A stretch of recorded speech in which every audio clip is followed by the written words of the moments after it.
সুনীল মণ্ডল বলেছেন যে আমাদের সংসদ থেকে বিতাড়িত করা হয়েছে, বিজেপির যত সদস্য আছে তাদের গ্রাম থেকে বিতাড়িত করুন, মেরে তাড়িয়ে দিন। সুনীল মণ্ডল যে মামলার জড়িয়ে অমিত শাহের মিটিংয়ে জয়েন করতে গেছিল সেই সুনীল মণ্ডল। এগুলো কম্পিটিশন করছে কারণ টিকিট পাওয়ার জন্য। আপনারা দেখাচ্ছেন সুনীল মণ্ডলের নাম তো জানি না, যদি সুনীল মণ্ডলকে আমি কাউন্টার করি ওর নাম্বার একটু বাড়বে, সুনীল মণ্ডল তার টিকিট পেয়ে যাবে। সুনীল মণ্ডলের যদি পিতৃ পরিচয় সঠিক থাকে, একটা বিজেপি কর্মীকে গ্রাম ছাড়া করে দেখো, তারপরে সুলদারি আসলে কি করে হিসাব নিতে হয় 72 ঘন্টার মধ্যে।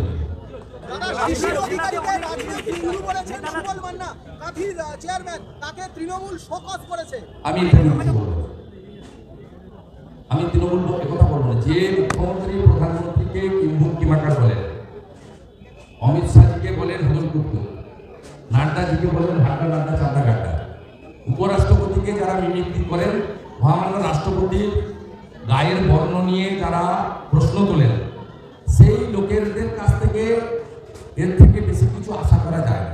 ভাটপাড়ায় হলোটা কি? ভাটপাড়ায় বিধায়ক সাংসদকে পাগল বলছেন, তৃণমূলের বিধায়ক নিজেদেরই সাংসদকে পাগল বলছেন। ভাটপাড়ায় ভাইপো অ্যারেস্ট হওয়ার পরে মানসিক ভারসাম্য হারিয়েছেন। বিধায়ককে সাংসদ বলছেন শ্যামাপোকা। এই ভয়ঙ্কর লড়াই চলছে ওদের দিকে। অর্জুন সিং কিসের গোষ্ঠী আর সোমনাথ সেন, পার্থ ভৌমিক, সুবোধ অধিকারী রয়েছে ভাইপোর গোষ্ঠী। এদের গৃহযুদ্ধ সব জায়গায় আছে।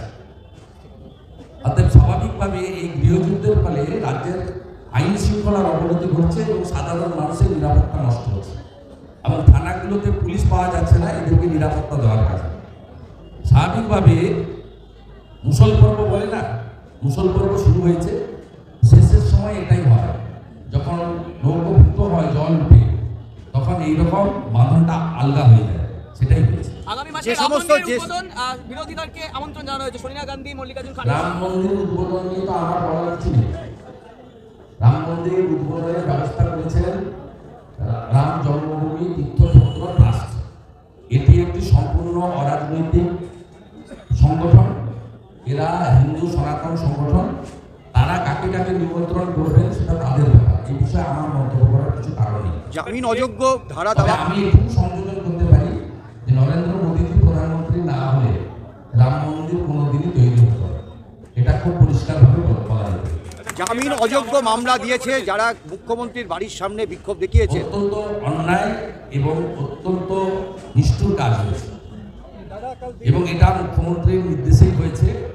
কারণ মুখ্যমন্ত্রীর ওখানে আমার লোকজন আছে, মুখ্যমন্ত্রী কালকে নিজে নির্দেশ দিয়েছে যে আমার বাড়িতে পিস শান্তি নষ্ট করছে। কারণ আপনারা জানেন ওনার ভাইপোর যে পুরো পরিবার মুখ্যমন্ত্রী দিল্লি চলে যাওয়ার সময় থেকে এই যে কল্যাণ ব্যানার্জির বাড়ির সামনে একটা ফাঁকা জায়গা ছিল, এই জায়গাটা তৃণমূল 4 কোটি টাকা দিয়ে কেনে, পার্টি ফান্ডের টাকা, সেখানে একটা 4তলা বাড়ি তৈরি হয়েছে। সেই বাড়িতে এখন কয়লা ভাইপোর পুরো পরিবার ওখানে আছে, এদের পরিবারের পিস নষ্ট হচ্ছে। সেই কারণে মেধাযুক্ত গ্রামের গরিব বাড়ির ছেলে মেয়েরা তাদের হকের চাকরি চাইতে গিয়ে আজকে জামিন অযোগ্য ধারায় তাদেরকে ক্রিমিনাল স্ট্যাম্প গায়ে লাগানো হচ্ছে। এটা অত্যন্ত পরিতাপের এবং নিন্দনীয়। তারা যদি আইনি সহযোগিতা আমাদের কাছে চায়, আমরা উচ্চ আদালতে তাদের জামিন করানো বা এই মামলাকে খারিজ করার জন্য, ওয়াশ করার জন্য আমরা তাদের প্রয়োজনীয় সহযোগিতা দিতে রাজি আছি। কারণ রাজ্যের প্রধান এবং একমাত্র বিরোধী দল বিজেপি, আমরা গত 2.5 বছরে শুধুমাত্র বিজেপি কর্মী সমর্থক আক্রান্ত হয়েছে তাদের পাশে দাঁড়িয়েছি তা নয়, আমরা রং না দেখে সরকার এবং সরকারি দলের দ্বারা যারা আক্রান্ত হয়েছে তাদের পাশে দাঁড়িয়েছি। সে রামপুরহাটের বকটুই হতে পারে, হাঁসখালি হতে পারে, কালিয়াগঞ্জ হতে পারে, আমডাঙ্গা হতে পারে, মগরাহাট হতে পারে, এগরার খাতিপুর হতে পারে, যে অথবা পুরুলিয়ার ঝালদা হতে পারে।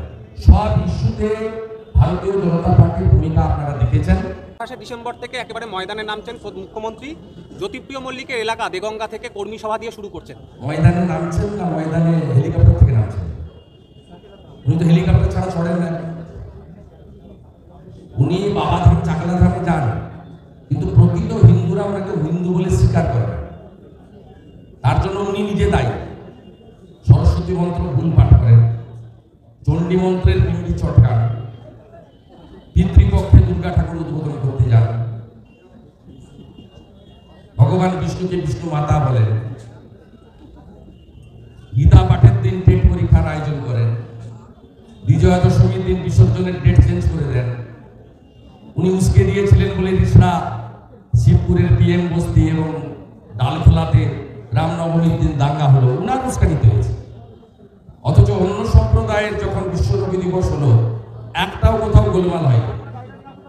সনাতনীরা বা প্রকৃত যারা মুসলিম তারা কেউ এগুলো চায় না, এর জন্য দায়ী মমতা ব্যানার্জি। অতএব উনি যেখানে পাশে পারেন ঘুরুন, মোদিজি 400 সিট নিয়ে আসবেন, ভালো করে দেখতে থাকুন। পশ্চিমবঙ্গে 50% টার্গেট দিয়েছেন আজকে মোদিজি এবং বলেছেন যে ভোটের আগে, লোকসভার আগে সমস্ত প্রচার করতে হবে, মহিলা যুবকদের জন্য কি কি করা কে হবে। বলেছে? মোদি দিল্লি থেকে খবর হয়েছে, না, ভিতর থেকে খবর, দিল্লির ভিতরের খবর আপনি বলতে জানেন কি? দিল্লি থেকে খবর হয়েছে। দিল্লি থেকে খবর তো উত্তর হবে না, আমি বলছি পশ্চিম ডিসিপ্লিন ক্যাডার বিজেপি এই যে কুণাল ঘোষের পার্টির ইন্টারনাল মিটিং সাংবাদিকরা বলতে উত্তর হবে।